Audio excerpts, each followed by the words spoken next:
Well, good evening. Welcome to another Monday evening. Hello, everyone. This is Gwen Finley. I am your host with MsG's Ladies Lounge, and tonight it's Monday. We are in the month of March. We made it through February. This year is already going pretty fast. But we're here in March, and it is a fabulous month already. Just the first day is already fabulous. Why? Because it is Women's Month. And so today we are going to talk to a phenomenal woman that is in the lounge waiting so that we can chat it up a little bit. I hope that you are here and ready to hear, ready to listen, ready to engage in conversation with us. You can, put your questions in the chat and all that good stuff. And we'll have just a little bit of fun together. So, again, welcome. I am Gwen. I am your host. And today, March 1st, we have a wonderful guest in the person of Felicia Guerrier. She is with us on today, and I'm going to bring her in shortly.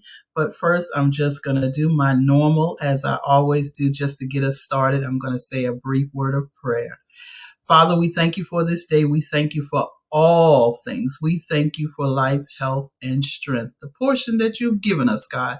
And we thank you, oh God, that you are blessing us to be able to utilize the things that you have given us for your people to be blessed. And I pray today for my guests. I pray for those that will join in with us in the lounge as we chat today. And I pray that you would bless them abundantly. In Jesus' name, amen. All right, so we've got some people popping in. Thank you. We're so glad to see you. I see Deborah DuPont has popped in. I see Linda Hopkins Waymer has popped in, and I know there's many more that is popping in, and we're so glad to see you all. So what we're going to do now, I am going to just give you a little brief synopsis of who Felicia is, and it's just a real brief bit because she has so much depth to her. So I'm just going to give you what she has given me so far. Felicia's background as a clinically trained social worker, traumatic brain injury nurse, educator, and former combat medic in the U.S. Army gives her multiple lenses to use as a therapist, life, and love coach. Her desire to have more representation for people of color in mental health counseling and her efforts to disrupt the school to prison pipeline led her to become the community school director at the Dr. Betty Shabazz School in Brownsville, New York, where she spent the last 4 years working with underserved, low-income children of color in New York City public schools, and as a member of the Diversity, Equity, and Inclusion Council at Partnership with Children. In her advocacy for mental health and social justice, Felicia is also a member of Seachange Collective, a women-owned collective that builds the capacity of people who do social justice work through trainings, strategy development, and coaching. Felicia is also the founder and president of Alabaster Consulting, a holistic wellness firm specializing in mental health, holistic corporate wellness, and professional development training in social, emotional, education, historical trauma, self-love, and self-care. Felicia received her undergraduate degree from Adelphi University in New York and her graduate degree from Columbia University in New York City. Listen, that was a mouthful, but it's still, as I said, is not the complete depth of this great woman. So why don't you help me welcome Felicia to MsG's Ladies Lounge? Hello. Hello, it's such an honor. It's such an honor. I'm so happy that you said it's Women's Month. Thank you so much, Elder Gwen. I appreciate this. This relaxing ladies lounge is all what I'm talking about. I love it. I love it. Thank you so much. Yeah, and we're not so formal here, so you could just call me Gwen or Miss G or whatever. We're So good. We're we're good. both Miss G. I love it. I Oh love yeah, it. that's right. That's right. That's right. Hmm. Hmm. So I am so excited to have you here. As I said, there is so much more depth to you than what we even read on the bio. And so we'll get into some of that through our questions and conversation, our chat that we're going to just go into. Let's Absolutely. just greet those that have popped in. Good evening again, Deborah DuPont. Thank you for joining us. Good evening. Good evening, Linda. Thank you for joining us. We're so glad to have you. And so I wanted to start out, I think I think was it last month or is it this month that was mental health awareness? Last month was Mental Health Last Awareness Month. month. This month Right. is Social Workers Month and Women's Month. So you're kind of in the middle of everything right now because we're only on the 1st of March. We just came out of February. So yeah, we got you right in the middle. That's awesome. So now the social worker piece, that kind of shocked me a little bit. Uh, Really? yeah, so I didn't know that you did all that. So I'm going to go back. I'm going to go back. First, let me just let you just take a moment and just greet the people and then say something about Felicia, just Felicia, just Felicia. Uh, Forget all the other stuff. Just Felicia. Who is Felicia? ooh, child. So, Felicia is, I am just a person who has always, my entire life, been a hopeless romantic. And I love love on every level. Oh, When I used to be at the church and I used to work youth ministry, Jordan mhm. Hartley used to always run behind me, and he would just, every time he would see me, he would say, love, love. Wow. So That's what that's you because know. most of my I'm a poet. I love writing. It's therapeutic. It's always been therapeutic for me. I love dancing. That has always been therapeutic for me. I love family. I love friends. I just love, and right now Felicia is exhausted because I have relocated to Virginia. I'm so excited about that. And as we were coming in, when we left the airport and we were driving in, they had that big beautiful sign that says Virginia is for lovers, and I'm like, yeah, Yeah, that's right. I That's am, I am home. So I'm a mom, I'm a wife, I'm a grandma. beautiful baby too. I'm Beautiful. a grandma. That, That's like my biggest thing yeah. right now is being a grandma. So I am blessed, highly favored of Congratulations. the Lord. I Yeah. am healed. I got a testimony. Come on now. I know I'm one of God's favorites. I'm saying, Yeah. and I just allow His glory and His blessings and everything that He has taken me through to Mm, just show how real he is. And I always, this is my motto. My motto is there is no pain in vain, and that I am not going to have any wasted tears. So anytime there's pain in therapy, we teach that pain, even in nursing, we teach that pain is teaching you something. right. Like if there's physical pain somewhere, your body is trying to tell you that there's something to pay attention to. And that's the same emotionally. But on the side where you're a kingdom builder, right? You know Mm, that when there's pain, that there's some promise and there's a push to the other side, that there's something, absolutely. that some other level that you're trying to go to. So I am here. I'm all about self-care and relaxing. So I'm excited about your whole studio and this whole theme and this whole setup. So I love that. So I'm 1,001 things, but the title that I'm most ecstatic about is being one of God's favorites. All right. Yes, that is awesome. Uh, Delmore has popped in.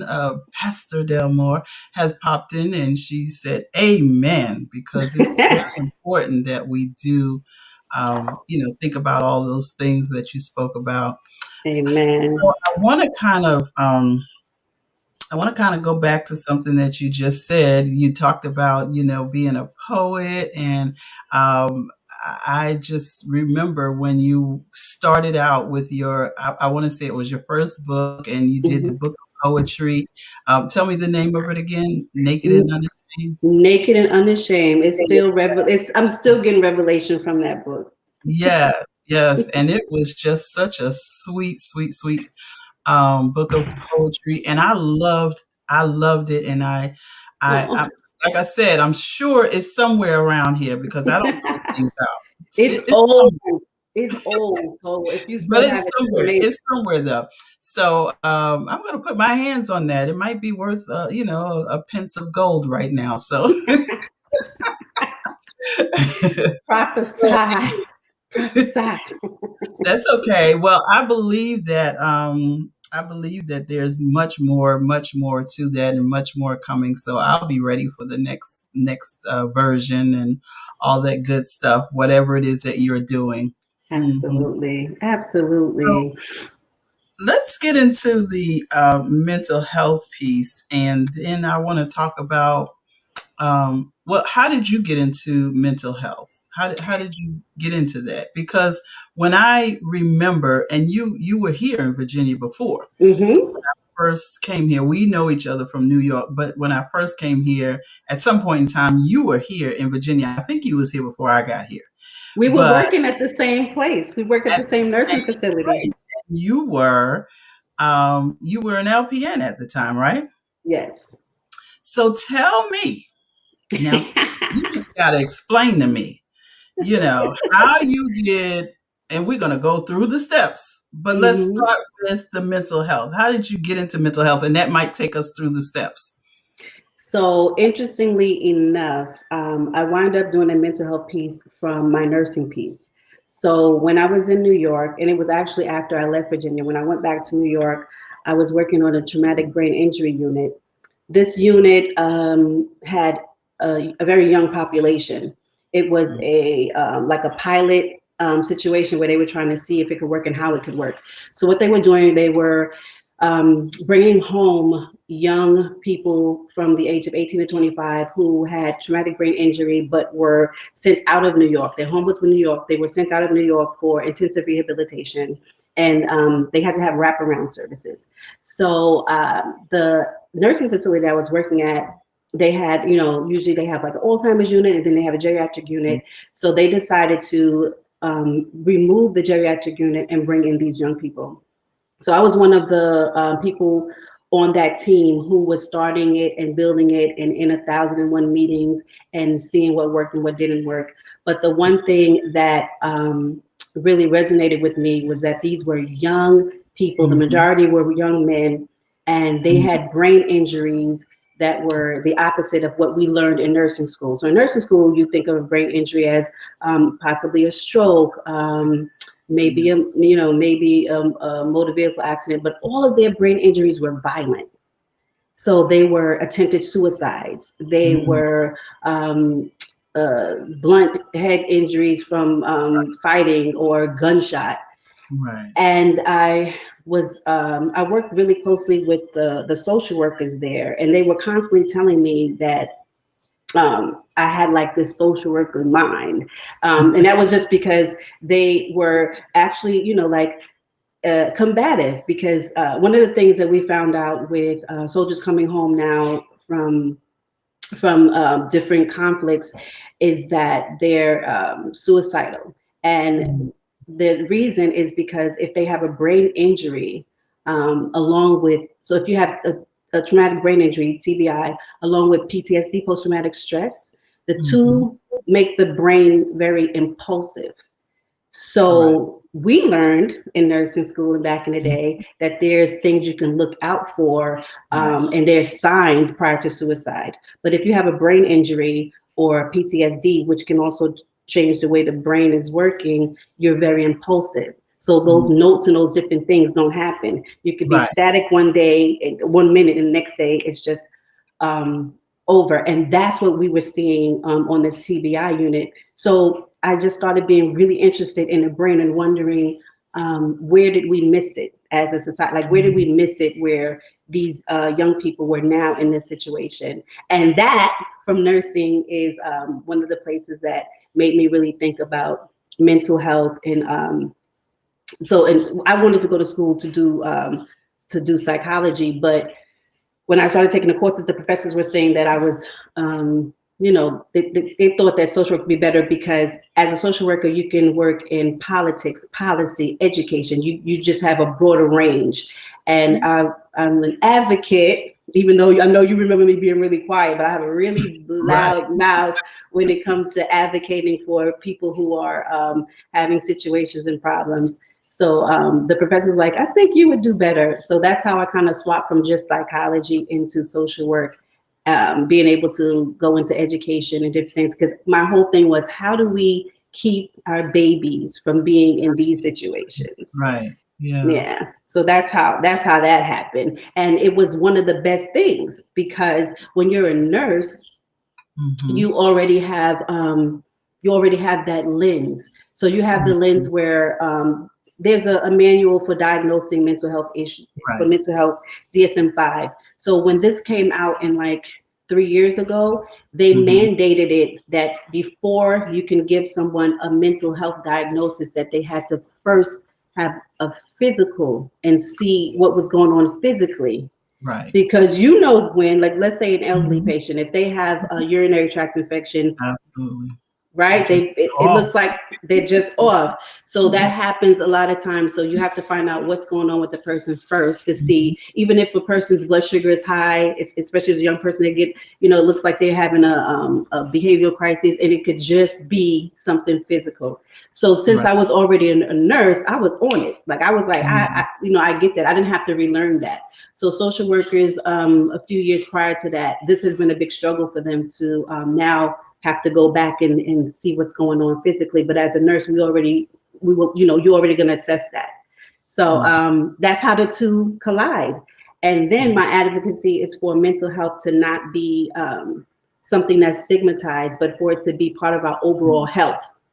Right. So you go get an oil change after every certain amount of miles, and that's preventative. That's so that something Mhm. doesn't happen. And that's Right. how mental health check-ins should be. We shouldn't stigmatize it and think that when we're like grieving or in big depression, that's when we should go. It should be a Right. part of Right. you get a physical once a year, you can kind of get a check-in once a year, to make sure that this part of our body, our brain, our mind, is taken care of. That's our soulish realm where our thoughts and our intellect is. So to check in with that. So it all kind of intersected. The nursing, working in ministry, poetry, it all intersected where I was able to like really, really just embrace it. So yeah. Oh, And and also, this is the other so, part. I worked in Harlem. I worked in foster care as a nurse. So I was uh, constantly in these intersections as a nurse with young people who were struggling, and I just was like, what could we do prior to them getting to this place? absolutely. Yeah, I did foster care for a tad bit, but I did residential care.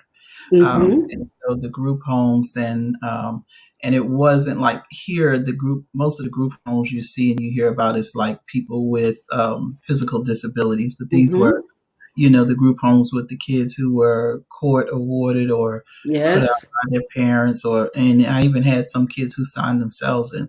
So I understand that, and it was sad to see that at the age of 13, 14, 15, these kids were dealing with adult issues, and Yes. their mentality was already compromised at Absolutely. such a young age. And I'm sure that that was by the time they got into the system, but I'm sure it was way before that when they Mm-hmm. had started experiencing some things. So I understand exactly what you're talking about where that's concerned. So that now are you at the Betty Shabazz School now? So no, I'm not. All I right, left. because you relocated. Wait a minute. Right, I did. I left last year, and now I just consult with them. So I'm still able to do professional development, and I'm still able to work with their PTA board. So yeah, since it's virtual, I get to still have them as my family. Right. Yeah, that's awesome. And Hmm. so we have so much you have so much that you have to offer the world. I just love every moment of it. It's a great wow. It's just great. So I love what you're saying. Last week we had a mental health professional on as well, Nice. and it really wasn't planned that way, Hmm. but I wasn't thinking of it in that sense. But anyway, she also you know echoes some of the things that you're saying today, and one of the main things is that it's really important for us to understand that we're not so far removed from mental health and problems ourselves. And I Absolutely. was saying to someone yesterday, we were riding along, and I said, saw a lady the other day, and she looked probably like a little bit around my age, maybe a little bit older. Hmm. And who knows, she may not have been, but she looked fairly well. Hmm. But she was pushing a cart with pretty much all her belongings in it. Hmm. And I was thinking to myself, and I said to this individual, how do you get to this place? Hmm.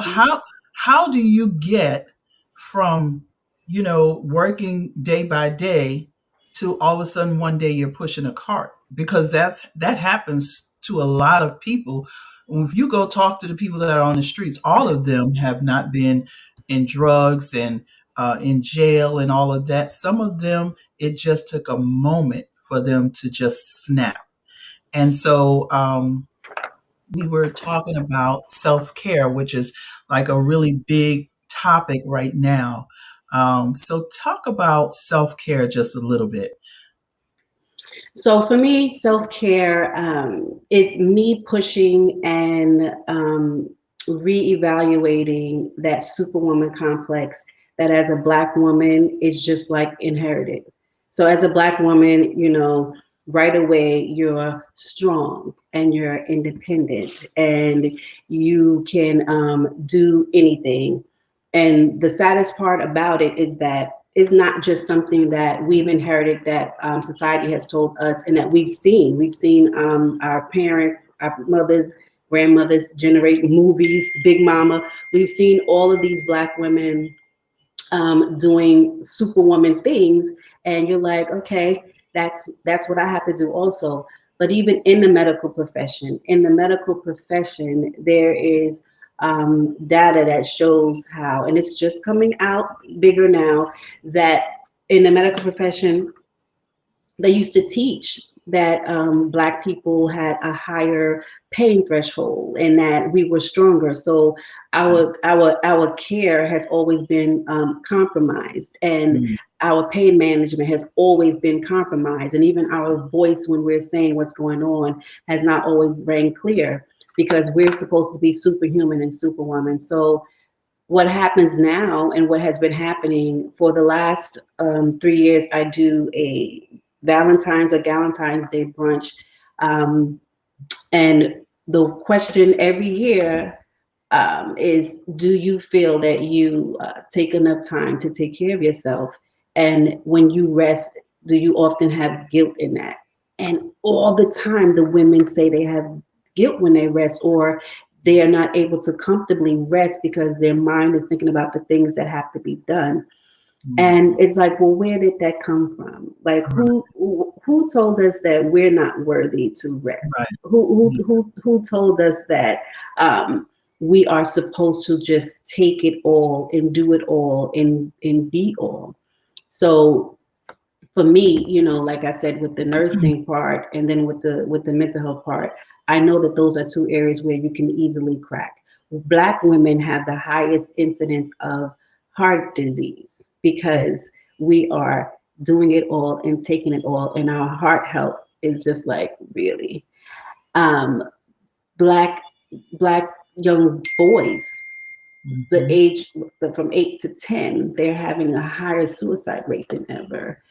So we really have to reevaluate what is most important this one life that we have, and realize that God gave Sabbath days, that rest is a real thing biblically, that if the Bible says that the soil needed a year to rest, the soil. And then Right. if you take it literally that we were formed of the soil, then how can our field of wheat rest, but we're not supposed to? And then even now, knowing how true that is, literally, is why there's steroids and all these different things in our foods to make everything faster, because the earth hasn't had a chance to rest. So, you know, when I think of the pandemic now, I think of how we were forced to go inward.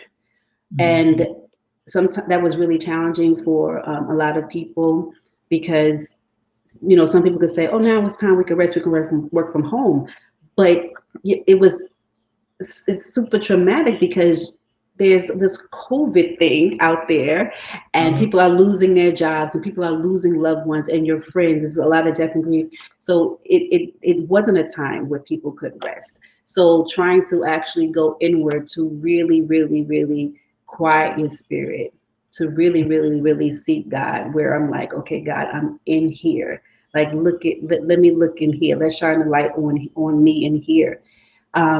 That's what I saw the pandemic doing, because it outside of us was so heavy, like so much grief, so much worry, so much stress, that you really had to learn um, how to kind of go in, to be still, to meditate, to hold on to the faith, to let go of the superwoman complex. If it was a day that you had to cry, it's fine. It's okay. it's okay if you had to cry big, big time. Like, all the things that we think are representation of weakness is really representation of big strength, representation of you taking good care of yourself in these moments. And the thing that I really come against, and I hate it so much, is when people say, I can do this, I can run, because people, when I die, I'll sleep then. That's Mhm. horrible. Right, We right, right. we know that if you don't sleep a certain amount of hours, it automatically increases your blood pressure. Mhm. And like Yeah, I'm a veteran, so sleep deprivation is part of that's like war tactics. That's like yeah, yeah. no, that's not a good thing. It's really bad. Yeah. So Unless, unless you self plan on fighting all the time, right? absolutely. So self care could be something. So when I do my self care seminars, I make it really simple. Being in especially for the pandemic, taking a shower and being mindful in it, meaning I am actually in the shower, smelling Mhm. the soap or the oils, feeling how the water is hitting my body, as opposed to being in the shower and thinking what is going to happen today, what I'm going to do, what I'm going to do. Silencing Mhm. yourself to really be like, God, I just thank you for this water. I thank you for the hot shower. And oh my goodness, this lavender smells so awesome. To be in the moment, and, Right. and and that's where my new book is, I Am Present. To take the time to be in these moments. I was laughing with my mom and a friend the other day.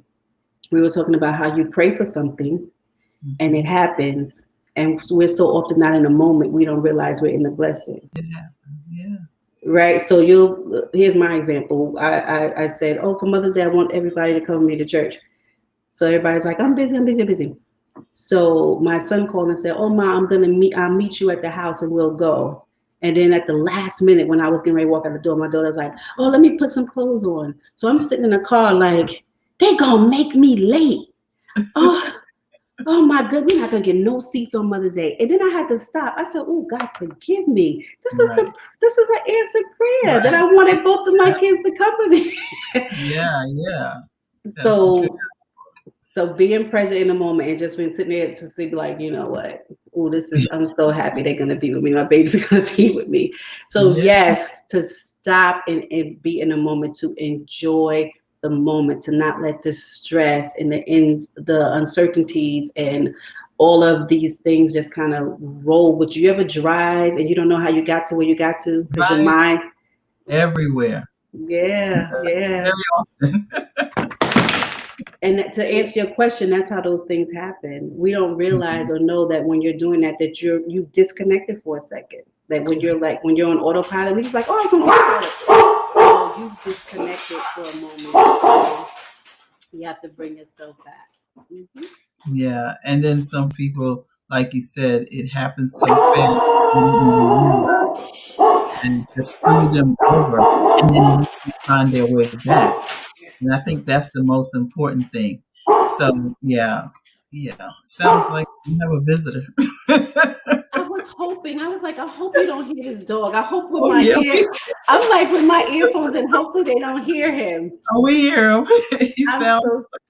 He's huge, right? scary too. No, no, no. He's huge, and the house is just really empty because everything is still boxed. Yes. Yes, we've got some people jumping in the conversation, and I wanted to go back to um, the what you said. What Fanta said. We are taught to just keep moving and doing, and that is just so. It has become what women black women, yes, but women in general, like you said, Absolutely. being a mom is 24/7, but dads, they shut off at a certain time, all that kind of stuff. So I mean, and we're just taught to just keep moving, keep doing. Oh, if you get 3 hours of sleep, you're good. And people are people are like kind of almost bragging on it, like, "Oh, I Yes. just 2 hours of sleep a night," and listen, you better get you some sleep. And I told my boss, I told her one day, I said, "You better learn how to use that voicemail and turn that phone off." And Absolutely. she was like, "Well, I just can't." I said, "Okay, well, you'll learn."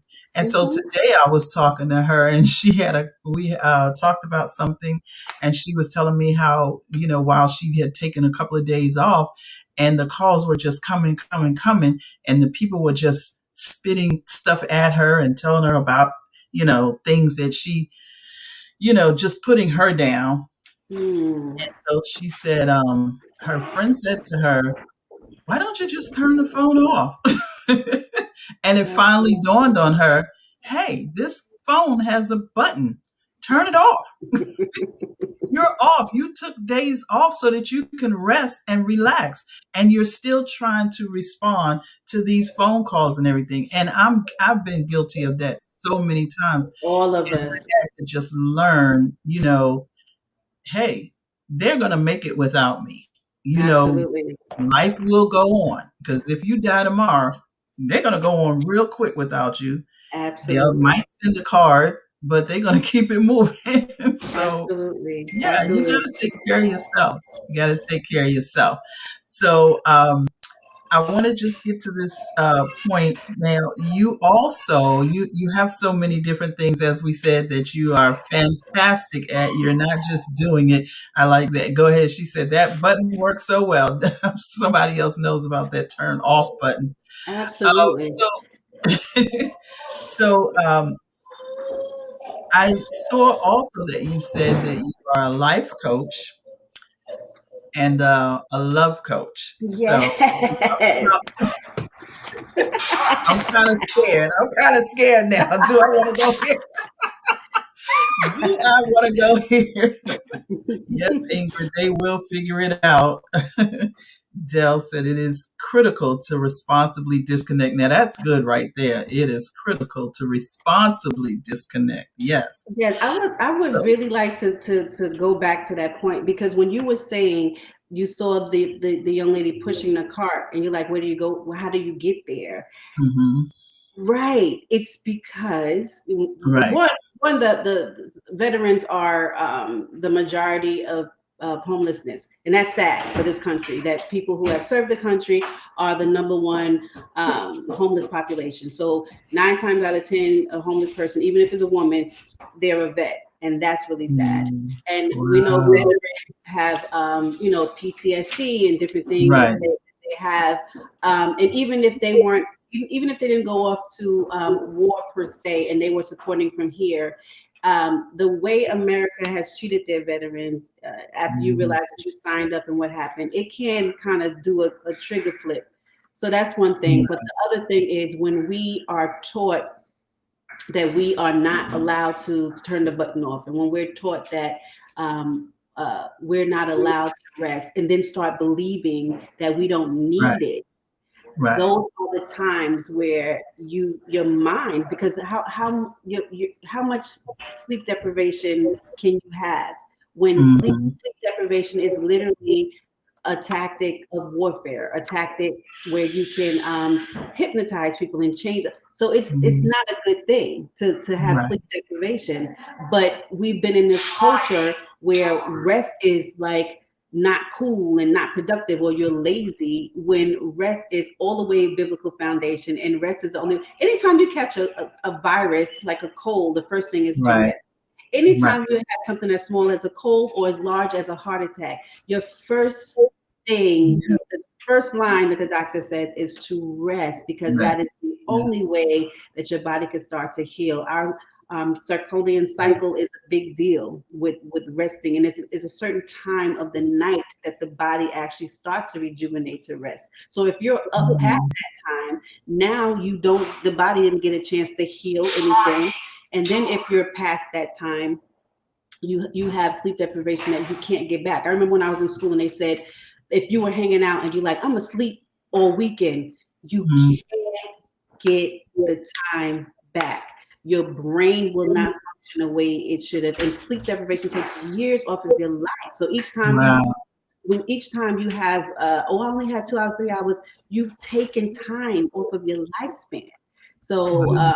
there's this page that I follow. It's called the Nap Ministry, Oh, and and I love it because they're just I need to. constantly putting I need out to look them content. up. Yes, on Instagram, they're constantly putting out content like you have to rest. Like, where did we get that Mhm. from?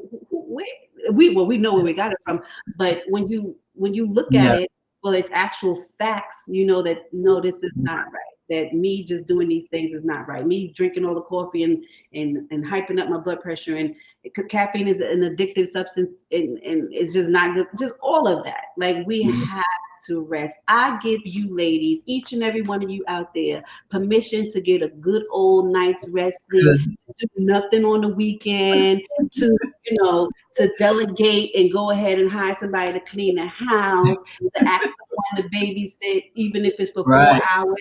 You go home and light a candle and enjoy those 4 hours. Yeah. So be very intentional with this. Sometimes you have to plan the rest. If you're very, very, Okay. very busy, plan it. You deserve it. You're worth it. Right. Right. That's right.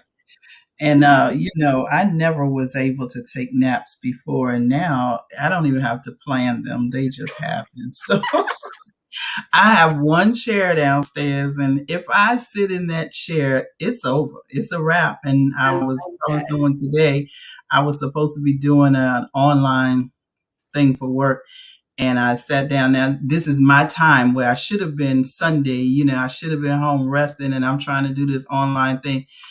And I'm telling you, it took me 4 hours, 4 hours to do what I could have done probably in 15 minutes because I was falling asleep and I kept falling asleep and waking back up and starting again. And I had to go back to where I started and fall asleep. And so finally I just closed it down. I was like, okay, I just need to go to bed. And then of course I was up in the middle of the night. So, but Wow. But it yes, was take it a was nap. Naps good. are good. Go ahead. Yeah. We've got a couple of people. So she said she got a nice Monday evening nap when she got home today and woke up feeling so good. That's a good, nice, nice, nice. Yes, you're learning and creating new habits, Ingrid. That's wonderful. Oh, so here now, Deborah, she's just gonna throw us all off the boat. She's retired and Oh, takes naps every day.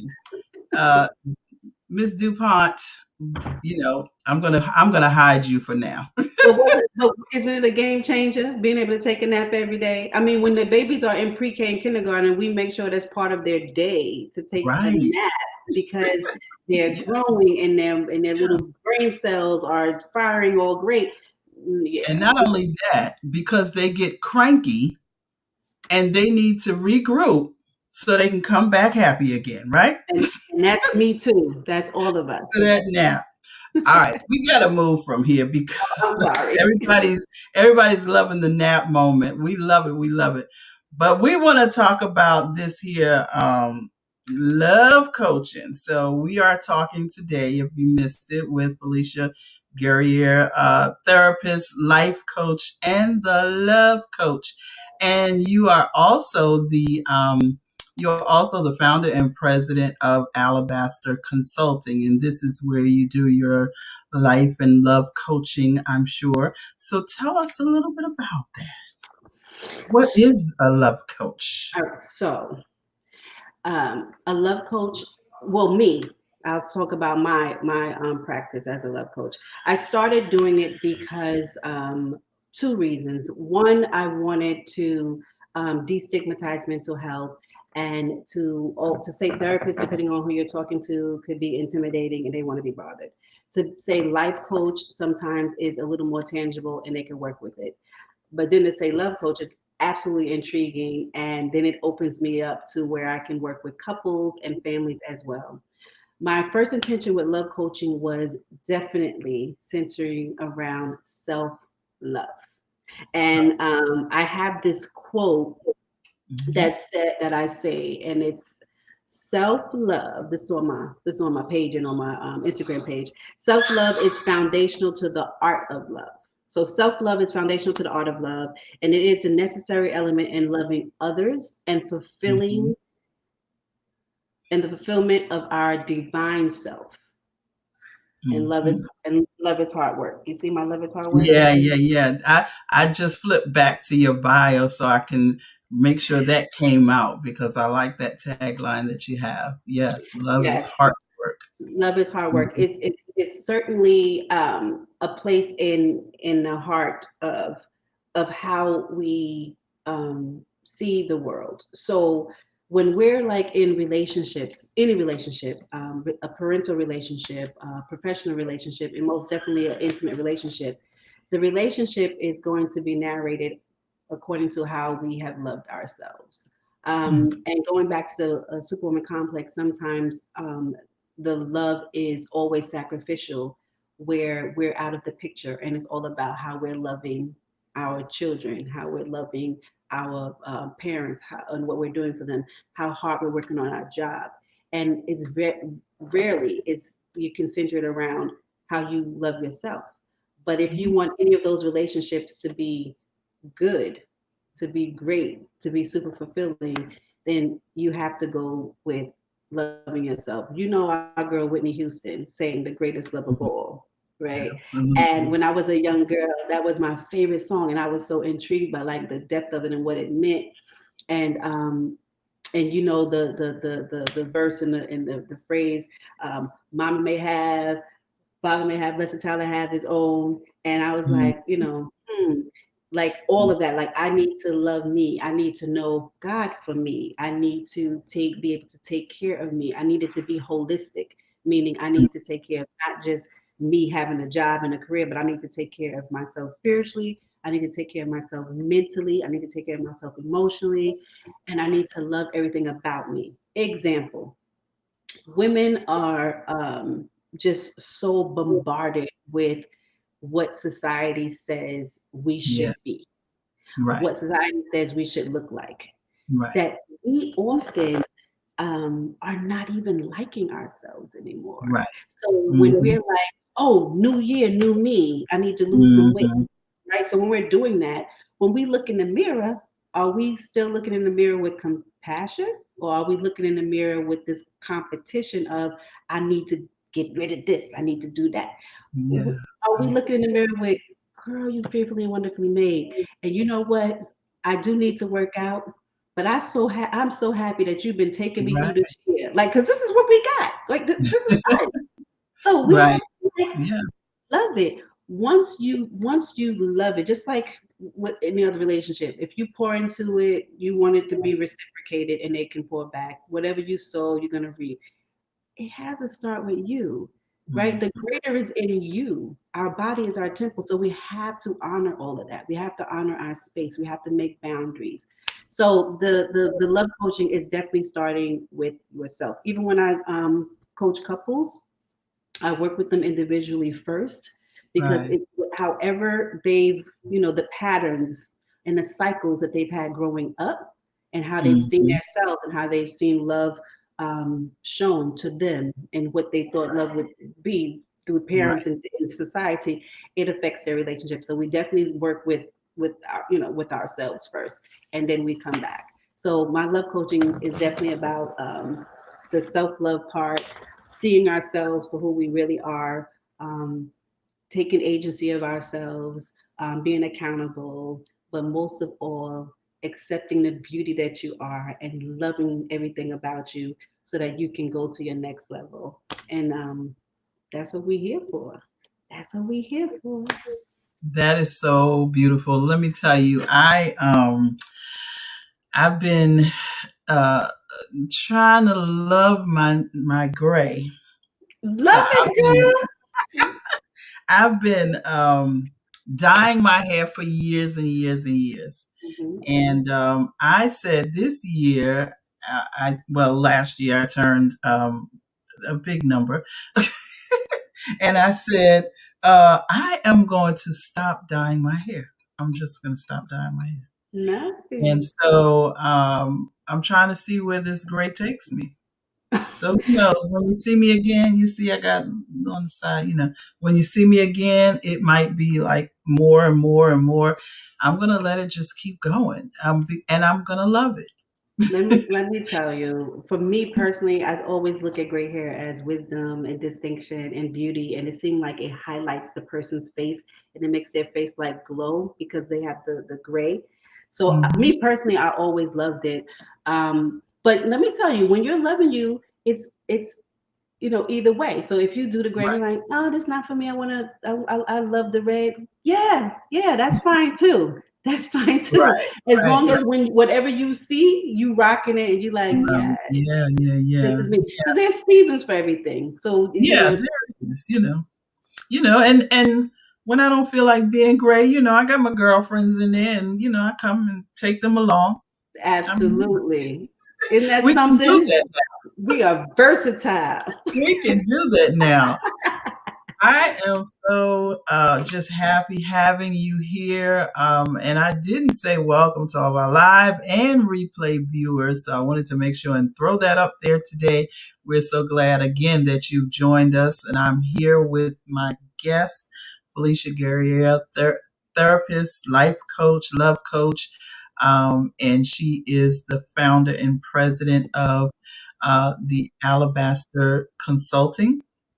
So, um, I know you say you have a book coming out for those who joined late. Just remind them of what you have coming out, and I'm popping up your website where they can go and find all of these wonderful things about you. Thank you. So currently, I have an ebook guide, and it's called "I Am Present," Mm. and I released it on my birthday. I turned 50, December 6th, and my life has completely changed since then. I Oh, was anticipating 50 and manifesting it and being like just self fulfilling prophecy. So I decided that all of these birthdays, I am going to.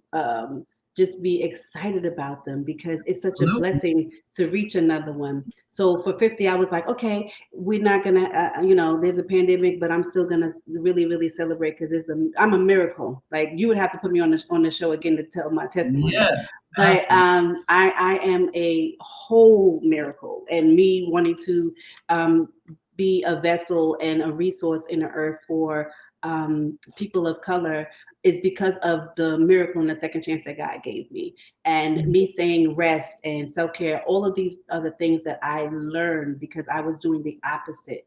And God healed me, literally brought me back to life with not when people say on deathbed, Mm. no, died and brought back to Wow, life.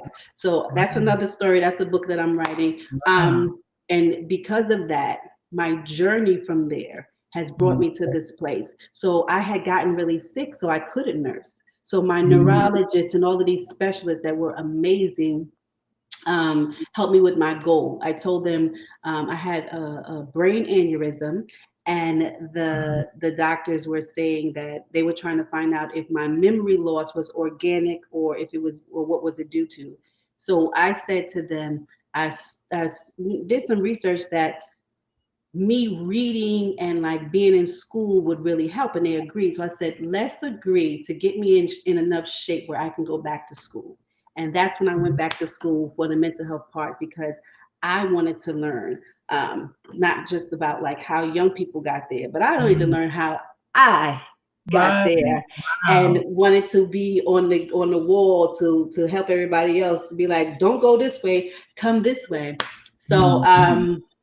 that's the full circle of how I got to this place. So I Am Present is an ebook that I did for my 50th birthday, because it was a practice that I had been doing for 2 years. In my prayer time, the Lord kept telling me, come before me with a quiet spirit. And I was like, what? Like, woo.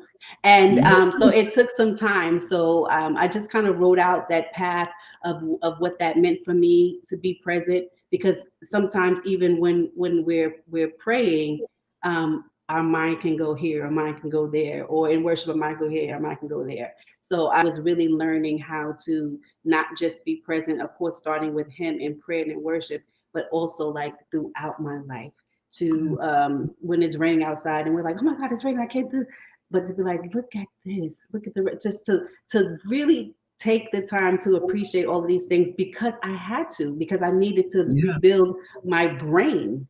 And Right. doing all of these things has proven that it works. Before I relocated, I had to see my neurologist, and he and I literally talked for an hour. Instead of it being like an appointment, we had this long conversation about the road. Like he Mm. remembers the entire road, the path to getting here. And yeah, it's been God and learning this whole thing. So that's why I'm this huge advocate for self-care, for rest, for loving and forgiving. It started with me with telling them, preaching about how deep and healing forgiveness is. That's another story. But how deep and healing forgiveness is. And when I say that, people will always like, yeah, but it's hard for me to forgive such and such. And I'm like, I'm talking about yourself. Because sometimes we have to forgive ourselves for being Right. in Right. vulnerable situations, forgive ourselves for making certain decisions. Mhm. So yeah, so I Am Mm. Present is a quick read. It was my blessing for my 50th birthday. You can get it at lovecoach.com. All of my wonderful merchandise. Let me pose. Love is hard work. Okay. I have hoodies and t-shirts. I'm just starting a new line called Love Struck. Um, I wanted to wear that one, but I wore that coming to Virginia, so it was in a hamper. But Okay. everything about love, life, coaching you to get to your best self. Trust me, it's because I had to trug that road. I had to climb that mountain. So I'm now here as a witness to God's faithfulness and to His glory, and to let you know, if He did it for me, He can do it for you. Yes, and He did it with love. He did it with love. He Yeah. did it. He did it with love. So yes. That's so awesome. I really appreciate you for joining us tonight. I want to thank those that have been in the audience and you've been engaging with us on tonight. That has been wonderful. We appreciate each and every one of you. Thank you for being with us. And I'm looking forward to checking out the website, lovecoachfg.com, correct? Yes. And we will definitely go over there and check it out and see what we can find in our size. Mhm. All those good things. And I'm so happy that you're here now in the VA. So maybe we can Mhm. get together. Absolutely. It's been so many, so many, so many years that we've seen each other in person. So I would love to, touch bases with you again. And we'll have you back on the show because obviously there is more to talk about. Hmm. Yes, I would be honored. Thank you so much. I'm so excited that we kicked off Social Work Month and Women's Month together, and we're just Yeah, a few hours out of Black History Month, because we are right. black. We are Black History Queen. Absolutely. Absolutely. I am definitely historical. Yes. So you have a Welcome to Virginia by Fanta Harvey. Thank you so much Yay! for Thank you, joining Fanta. us. Joy Johnson popped in. Hi, Joy. Um, and so she is also a displaced New Yorker, but she's not in Virginia though. Just but transplanted. close by, close by. So Nice. so we're going to see you again soon, and I pray that your time of transition will be very, very happy and exciting, and that everything that you are looking for here, that it will manifest, and God will bless you abundantly. And thank you Amen. again. Thank you Thank again. We'll see you. you again soon. Thank All you right, so much. ladies, don't go anywhere. I have a great announcement for you. If you haven't already heard, as Felicia was talking about the self care, we are really working with self care right now. It just happens to be the conversation from so many people. It has to be the great conversation now about self care, and so I also am a I host a women's ministry called 4G Ministries, 4G Ministries RVA now. So we are about to host a virtual women's retreat, and we would love for each and every one of you to join us. Join us in this moment, this self care moment. Come and see what these ladies are going to be talking about. Our guest that we had on last week, Tyrese McAllister, will be with us. She is also a licensed mental health practitioner. She's going to be with us. We have Danielle Harris Branch. She is a co-host with Global Girls Connect here in Virginia as well, and she is going to be a speaker on our theme topic, which is spilled tea, because sometimes you just have to shut down and withdraw. So, and I will be your moderator. We have some other great facilitators: Regina Hawkins, Dr. Z. Michelle Hughes, and Tanisha Weaver, three very powerful women. And you don't want to miss any of this. So listen, all you have to do is go to Eventbrite, and you can register there. Eventbrite, there it's a very simple link there. Spill tea. If you go in there and you just type in spill tea virtual, I'm sure it'll pop up. But it's spillteavirtual.eventbrite.com. So we're looking to see each and every one of you. Our VIP registration will end on this Friday, which is the 5th. And listen, we have great, great, great packages for our VIP guests. And so that's why we're ending it early, because we want to get those gifts out to you so that you can have them in time for the retreat and be blessed with them. Also, if you do register as a VIP, you you get entered into the ability to win a spa package worth $100, a spa date worth $100. So we want to make sure that you get that, and we have general registration as well. And we're going to have something for you guys as well. So make sure that you go ahead and join. And just follow that link to get more information about it. Again, thank you to each and every one of you that have joined us. We look forward to seeing you again on next Monday. Next Monday, we'll be back with a great guest, and we'll have a great time once again. Until then, be abundantly blessed. Remember that God loves you, and so do I. Don't forget, share. This was information we want our friends to hear about. So share it. It's not too late.